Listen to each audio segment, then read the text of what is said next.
स्नेहा का सपना था कि उसे कोई बहुत ज्यादा समझदार और स्मार्ट पढ़ा लिखा लड़का मिले। लेकिन कहते हैं ना, जो भाग्य में होता है होता वही है। देख, मैं साफ कह रही हूँ, लड़की के बाप के पास भर भर के पैसा है।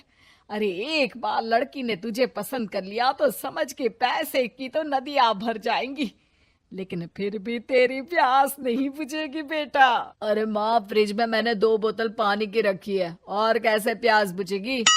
अरे 5वीं फेल, मैं बात कर रही हूँ पैसों की प्यास की। तू गवाह नहीं समझेगा इस बात को। बस तुझसे लोगों की नौकरी करवा लो। वो क्या है ना आशीष की माँ, वो सीधा है, और जिसे तू लोगों की नौकरी बोल रही है ना, वो आशीष का प्यार है अपने लोगों के लिए, जिनसे वो प्यार करता है या जिनसे जुड़ा हुआ है वो। अरे जमाना नहीं रहा वो। अरे आज की डेट में तो ना बेटा माँ का है, ना ही पति पत्नी का। कैसी बात कर रही है माँ? चाहे दुनिया यहाँ की वहाँ क्यों ना हो जाए, मैं आपके बिना नहीं रह सकता। ना ही मैं आपको कभी धोखा दे सकता हूँ। अरे हाँ, ठीक है ठीक है। देख, लड़की को पढ़ा लिखा लड़का चाहिए तो वहां चुप रहना। जबान खोलेगा तो पता चल जाएगा कि 5वीं पास है। अरे तो पढ़ा देती ना आगे। माना सौतेली माँ हो, लेकिन दहेज की लालच तो अपने बेटे जैसी ही रख रही हो। पापा ऐसा मत बोलिए ना माँ को, वो मेरी माँ है, मैं उनसे बहुत प्यार करता हूँ। अच्छा अच्छा बेटा, कुछ नहीं कहता, बस तैयार हो जा, चलते हैं और देखते हैं कि कौन है लड़की और क्या चाहती है। सभी मिलकर लड़की देखने जाते हैं, जहाँ स्नेहा आशीष को देखकर ही इम्प्रेस हो जाती है। वाह, कितना हैंडसम है। काश इससे मेरी शादी हो जाती, लेकिन पता नहीं कितना पढ़ा लिखा है। स्नेहा, लड़का बहुत अच्छा है, बेचारी की माँ दूसरी है, लेकिन देख रही है ना, हीरा भी इतना चमकीला नहीं होगा जितना कि ये। स्नेहा को समझ नहीं आता कि वो क्या करे। वो आशीष से मिलती है, उसकी सादगी, उसकी बातें उसे भा जाती है। मैंने नहीं सोचा था कि इतना पढ़ा लिखा लड़का मुझे मिलेगा। मैं शादी करने के लिए तैयार हूँ। और फिर स्नेहा और आशीष की शादी हो जाती है। शादी के बाद सासू माँ कहती है, अरे बेटा, वो तेरे जेवर मुझे दे दे, मैं संभाल कर रख दूंगी। स्नेहा, जो कि खुद भी एक समझदार लड़की थी, नहीं नहीं, मैं अपने जेवर नहीं दूंगी। उसके लिए तो मैंने पहले ही लॉकर खुलवा लिया था माँ जी। ये मेरी कुछ आर्टिफिशियल ज्वेलरी है, इसे रख लीजिए। वैसे मेरी अलमारी में जगह नहीं है ना। सास बेचारी नई नई बहू से क्या उलझती। सुनिए जी, मैंने आपके लिए खाना और नाश्ता बना दिया है। ऑफिस कब जाना है? कौन से ऑफिस में? मैं तो घर का सारा काम करता हूँ। हाँ, क्या बात कर रहे हैं? इतना पढ़ लिख कर आप घर का काम क्यों करते हैं? कितना पढ़ लिख कर? मैंने तो सिर्फ 5वीं तक पढ़ाई की है। तभी वहाँ सास आ जाती है। अरे 5वीं तक भी पढ़ लिया तो समझो मेरी कृपा से, वरना तो जो इसके लक्षण थे ना, क्या बताना। अच्छा आशीष, जरा बाहर जा और भाग कर टूथपेस्ट लेकर आ। सुबह से मंजन नहीं किया। और हाँ, फिर जाकर दुकान की सफाई कर देना। तेरा छोटा भाई दुकान पर जाने को तैयार हो रहा है। स्नेहा ये सब सुनकर हैरान रह जाती है।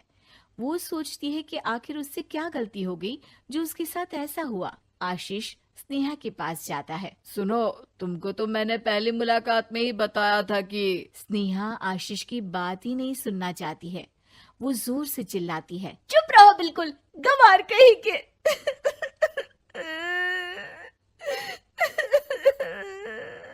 कितना बड़ा धोखा हो गया मेरे साथ।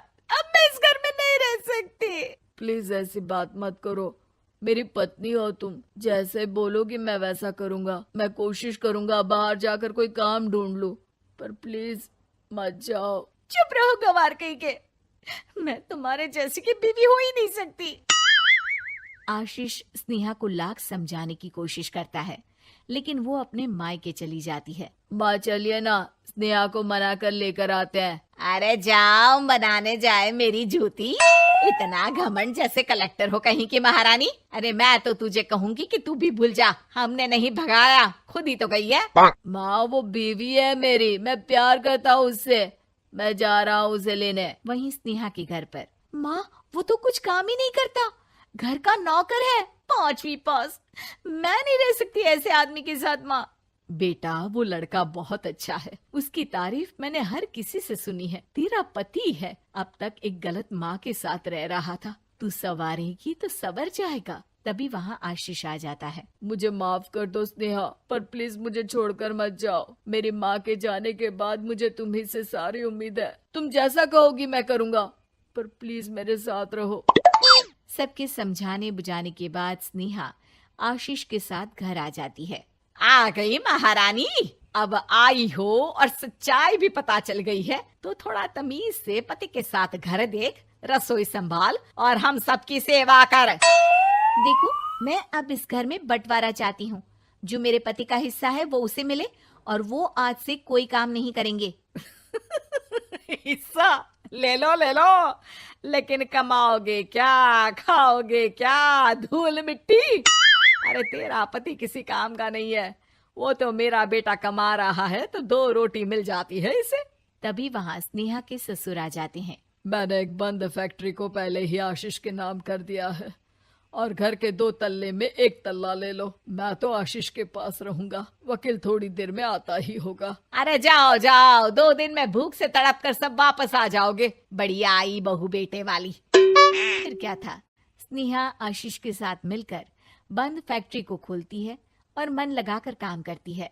दोनों की मेहनत रंग लाती है और आशीष अपनी मेहनत से एक सफल बिजनेसमैन बन जाता है।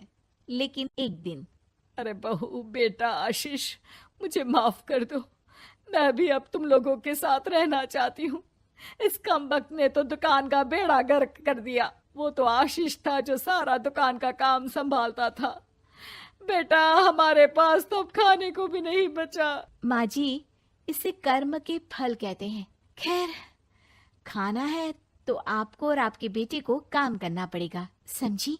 हे भगवान, अब ये दिन आ गए हैं कि बहू के साथ रहने के लिए मुझे काम करना पड़ेगा। बेटा आशीष, तू ही समझाना अपनी बीवी को। पता है ना मैंने तुझे कितने प्यार से पाला है। हाँ माँ, वो तो ऐसे ही बोल रही है आपको। अरे घर में कामकाज के लिए बहुत सारे नौकर चाकर है, आप आराम से रहिए माँ।